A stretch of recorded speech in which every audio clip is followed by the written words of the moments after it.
Nachdem wir uns im ersten Teil dieser Videoreihe mit den großen Religionen der Welt und ihrem Blick auf das UFO-Phänomen auseinandergesetzt haben, wird es nun Zeit, ein wenig außerhalb des sogenannten religiösen Mainstreams zu blicken. Im Folgenden möchte ich die Formen von UFO-Religionen und die damit verbundenen Prämissen dieser Bewegung in den Vordergrund stellen. Man mag dabei vielleicht denken, warum ist das wichtig?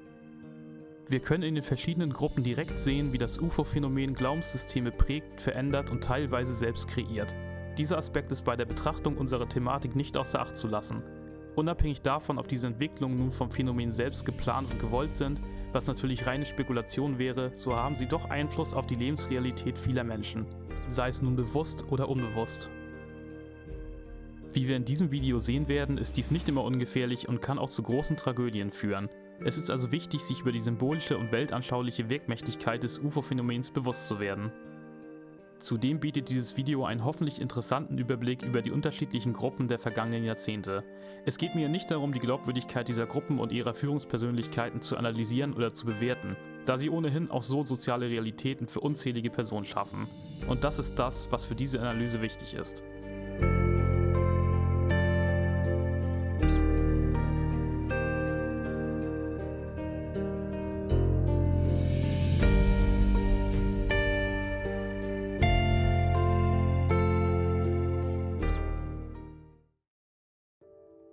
Grundsätzlich können wir UFO-Religionen in zwei Gruppen unterteilen. In der ersten Gruppe ist das UFO-Phänomen von zentraler Bedeutung für den jeweiligen Gründungsmythos. Das komplette Glaubenssystem dreht sich hierbei um entweder offenbarende Begegnungen mit den Insassen der außerweltlichen Objekte oder das telepathische Empfangen von Botschaften, auch Channeling genannt. In den meisten Fällen haben wir hier eine Person, die nach den Erfahrungen dieser Begegnung eine spirituelle Bewegung gründet, oft auf der Grundlage von Anweisungen oder Wissen, welches er von den Besuchern erhalten hat. Das wohl bekannteste Beispiel dieser Gruppe ist der Raelismus. Mit nach eigenen Angaben über 100.000 Mitgliedern weltweit ist er die größte UFO-Religion. Der Raelismus wurde 1974 nach einer Begegnung der dritten Art von dem damaligen Journalisten Claude Vorilhon, der sich seitdem Rael nennt, in Frankreich gegründet. Auch die Gruppe um den Schweizer Billy Meier namens Freie Interessengemeinschaft für Grenz- und Geisteswissenschaften und Ufologiestudien, kurz FIGU, gehört in diese Kategorie. Meier gibt an, bereits seit Jahrzehnten direkt mit Außerirdischen in Kontakt zu stehen. Weitere kleinere Gruppen sind die von George King gegründete Etherius-Gesellschaft und die von Ivo Bender gegründet und überwiegend in Tschechien vertretenen Universe People. Auch hier geben beide Gründer an, über einen längeren Zeitraum in Kontakt zu außerirdischen Intelligenzen gestanden zu haben und begründet mit diesen Erfahrungen ihre jeweiligen Bewegungen. An dieser Stelle muss natürlich auch die Tragödie um die Heaven's Gate-Sekte genannt werden. Die in den frühen 1980er Jahren von Marshall Applewhite und Bonnie Nettles gegründete Gruppe machte weltweit Schlagzeilen durch einen kollektiven Selbstmord im Jahre 1997, bei dem 39 Mitglieder starben. Zuvor im November 1996 veröffentlichte ein Amateurastronom ein Foto des Kometen Hale-Bopp, auf dem direkt neben dem Kometen ein leuchtendes Objekt zu sehen war. Das war für die Anhänger von Heaven's Gate das erwartete Zeichen. Sie identifizierten das Objekt als Raumschiff und glaubten daran, dass es sie vor einer bevorstehenden Apokalypse erretten würde. Applewhite lehrte daraufhin, dass ein Massensuizid der einzige Weg sei, die Erde zu verlassen. Er und seine Anhänger rechneten damit, dass ihre Seelen anschließend an Bord des Raumschiffs genommen und in eine höhere Entwicklungsstufe überführt werden würden.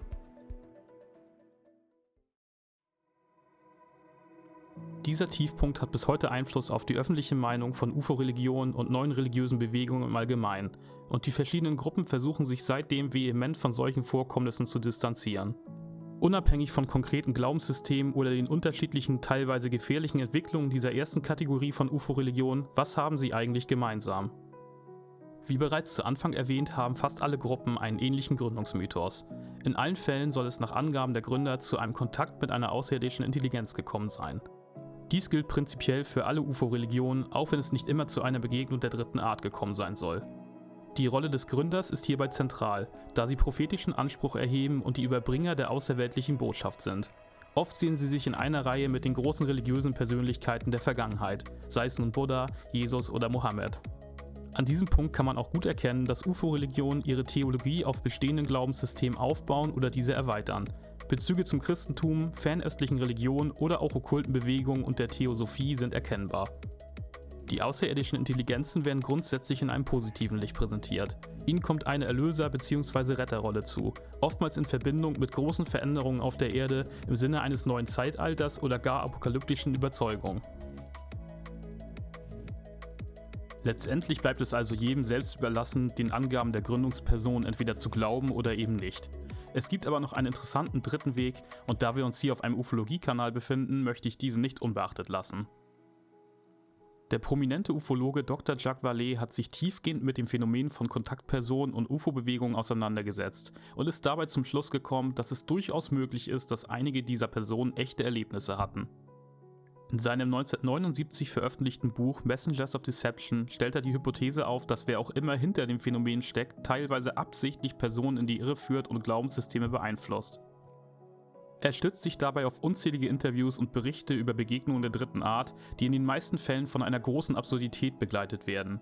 Die Botschaften der Insassen der Objekte waren des Öfteren unlogisch oder gar gelogen. Über die Gründe dafür kann man natürlich nur spekulieren, aber das Phänomen zeigt kein konstantes Verhalten auf. Vielleicht haben einige der Gründer von UFO-Religionen also wirklich etwas Außerweltliches erlebt. Ob sie daher aber eine wahre und universelle Botschaft verbreiten, bleibt fraglich. Möglicherweise begann nach diesen Erlebnissen auch eine psychologische Eigendynamik bei den Personen, da das Erlebte nicht anders verarbeitet werden konnte. Dies sind natürlich nur Theorien. Wie am Anfang bereits erwähnt, geht es mir hier nicht darum, die Glaubwürdigkeit der Führungspersönlichkeiten zu untersuchen, obwohl es dazu mit Sicherheit eine Menge zu sagen gäbe.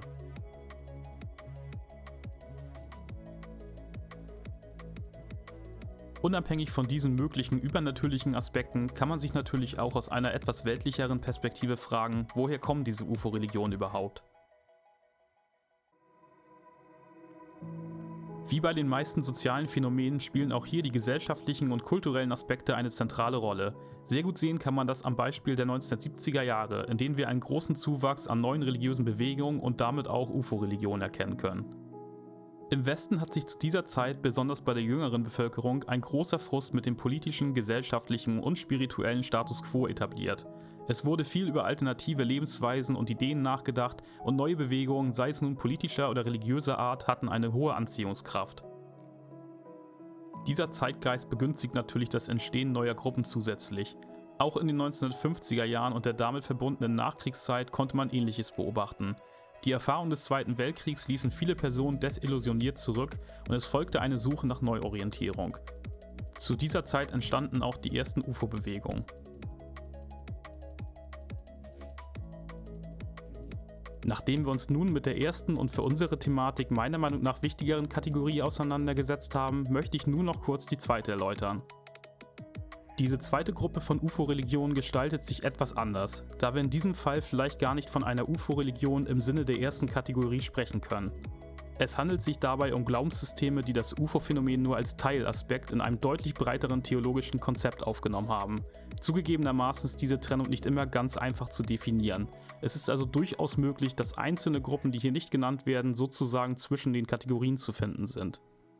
Grundsätzlich gilt hier aber, dass Begegnungen oder Kontakt mit unbekannten Flugobjekten nicht als zentrales Dogma der jeweiligen Bewegung gelten.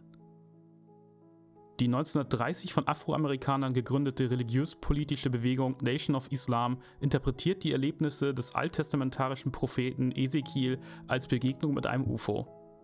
Sie glauben, dass UFOs eine Rolle beim jüngsten Gericht zukommen wird. Auch Scientology würde ich in dieser Kategorie sehen, da wir durch den Xeno-Mythos eine außerirdische Komponente sehen, das UFO-Phänomen an sich aber keine besondere Rolle in ihrer Theologie spielt. Gruppen dieser Kategorie bedienen sich also mehr oder weniger an einem UFO-Mythos bzw. der Idee einer außerirdischen Präsenz. Man kann aber auch hier sehen, obwohl es sich um sehr verschiedene Beispiele handelt, dass UFOs Einzug in komplexe Glaubenssysteme erhalten.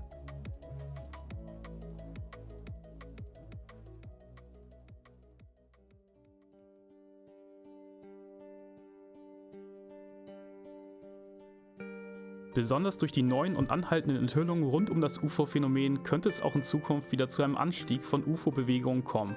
Der Individualismus und die Abkehr von den alten Religionen könnten diesen Trend noch weiter unterstützen. Viele Menschen sind in den aktuellen turbulenten Zeiten wieder auf der Suche nach Sinn und Halt. Wenn UFOs als eine höhere Macht gesehen werden, könnten diese solche Bedürfnisse durchaus für viele bedienen. Ob das Phänomen selbst dies missbrauchen könnte oder würde, ist natürlich eine ganz andere Frage. Wie wir gesehen haben, ist es wichtig, solche Entwicklungen genau unter die Lupe zu nehmen, damit wir mögliche Probleme schneller analysieren können und im absoluten Ernstfall ein weiteres Heaven's Gate verhindern können. Ich möchte damit aber keinesfalls alle UFO-Religionen unter Generalverdacht stellen. Ich hoffe, dies ist deutlich geworden. In einem dritten und letzten Teil dieser Videoreihe werde ich mich auf Kultur und den Einfluss des UFO-Phänomens auf diese konzentrieren. Dabei möchte ich aufzeigen, wie UFOs unser Bild einer potenziellen Zukunft prägen und wie die Sicht auf das Phänomen von der Populärkultur mitgeformt wurde und wird.